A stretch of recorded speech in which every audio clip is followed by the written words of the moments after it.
Hello, everybody, and welcome back to another episode of Vlogmas. Today we have a bit of an update as the first sleeve has been done. It's been quite a quick knit, to be honest. A sleeve has taken me, 2 days, which is not bad at all. And I barely have started my second bowl on the sleeve. So yeah, it's my yarn chicken fear is completely gone. Finally, I decided to put the stripes on the cuff and a little bit of a color work right before it. Stripe wise, I've done 3 rounds of black, two, two, two, two, two, and then bound off using the Italian bind off with a bit of a double knitting, a couple of rows of double knitting and at the beginning, and it looks very neat and nice. Of course, it does need a block. It desperately needs a block. Like all the jumper you can see, it's basically all over the place, but this is a Rauma Fino. The yarn itself is quite crunchy, quite rustic, if you wish, and it does need a blocking to kind of bloom a little bit. If you are familiar with my podcast, I've spoken a lot about yarns like Holst Garn, Woolly Knits, JC Rennie. They have more or less the same feeling, I found, than Rauma Fino. You need to wash the material to get them to bloom. Although those yarn that are sold in cones usually are soaked in spinning oil to probably aid the machine works or so on and so forth.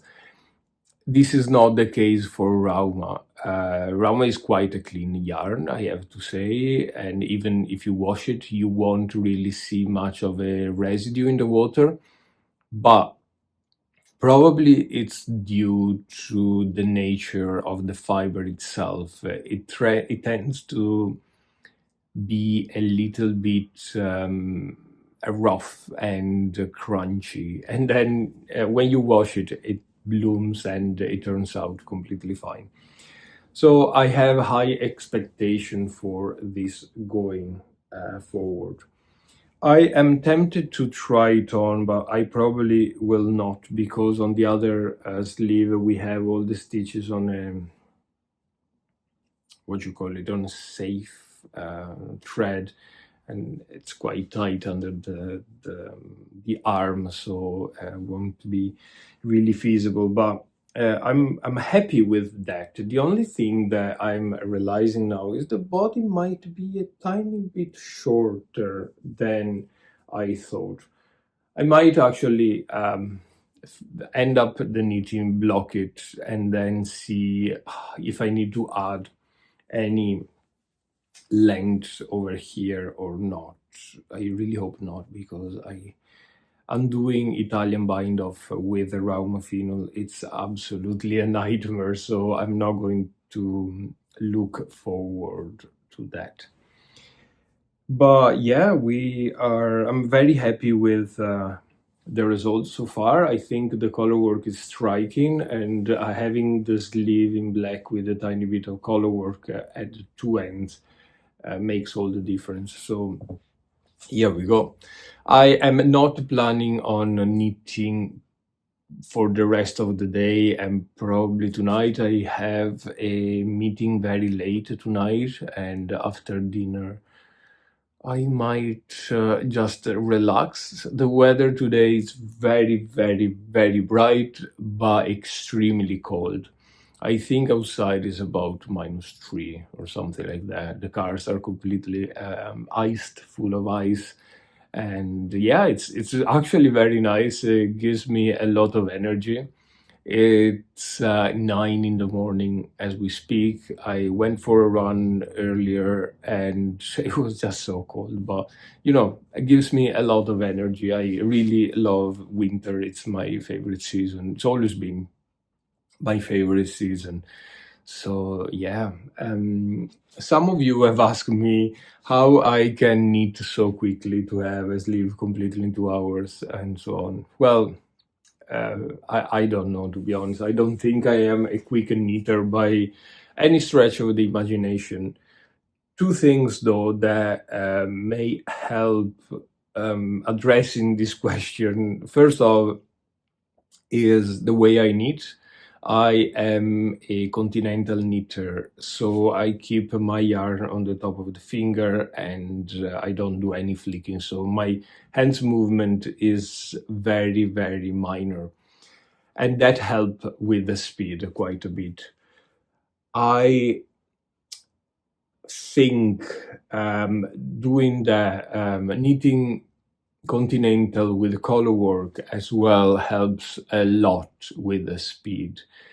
On the float catching situation, I think I have a video somewhere in this channel in which I talk about how I catch my float without moving the position of the yarns.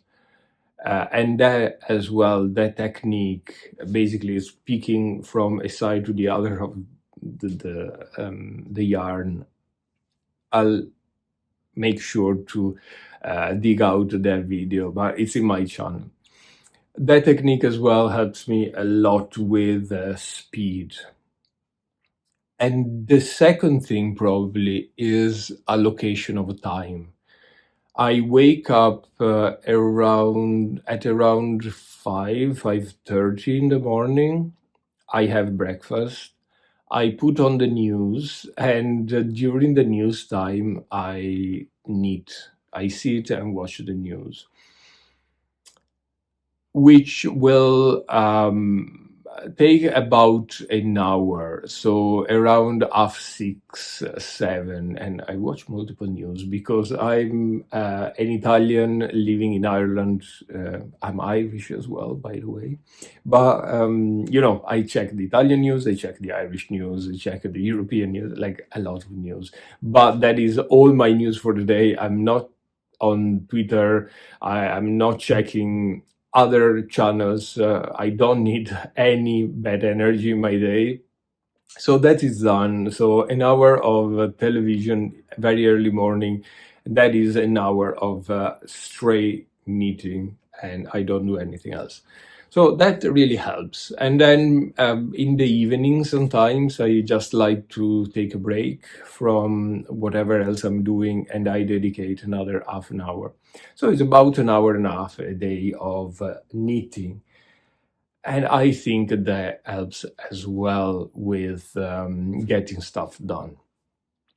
I used to be much more obsessed with knitting and knitting every break, every meeting in work that I could just turn off the camera and listen without actively taking part. I would knit, and I found though that knitting so much put so much strains on my wrists, and that wasn't really worth it. So I'm definitely producing less work, but I kind of I found this kind of ways, techniques that brings me to still have some results in a timely manner, if you wish. Anyway, I really hope you enjoyed this video, this episode.